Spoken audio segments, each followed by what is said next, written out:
ঠিক এই বয়স্কতেই সবাই কিন্তু বাচ্চাদের মতো হয়ে যায়। আজ আমার শ্বশুর বাবাকে না দেখলে সত্যিই বুঝতে পারতাম না। আমার যা এসেছে বাড়িতে, সকালবেলা রান্নার দায়িত্বটা ওই নিয়েছে।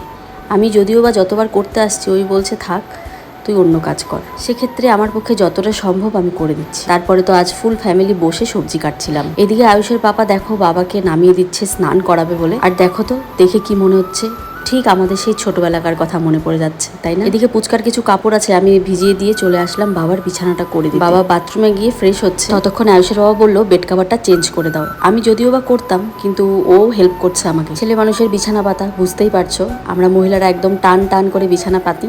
তো বাবারটাও কিন্তু প্রত্যেক দিনই চেষ্টা করি এইভাবে পেতে। তারপরে দেখো বাবার কাণ্ড, যা খাবে সব এখান দিয়ে ফেলবে, ঠিক সেই বাচ্চাকালের কথা, তাই না? আমি তো ঝাড় দিতে দিতে আমার মনে পড়ছে আমরাও কত বিছানার নিচে এইভাবে জিনিস ফেলতাম, আর মা এইভাবে ঝাড় দিয়ে ফেলতো। এদিকে বাবার স্নান করা হয়ে গেছে, আর আমার ভাসুর দাদা বাবাকে বডি লোশন মাখিয়ে দিচ্ছে। ঠিক ছোটবেলায় মা বাবা যেমন আমাদেরকে স্নান করার পর বডি লোশন মাখিয়ে দিত, সেইভাবে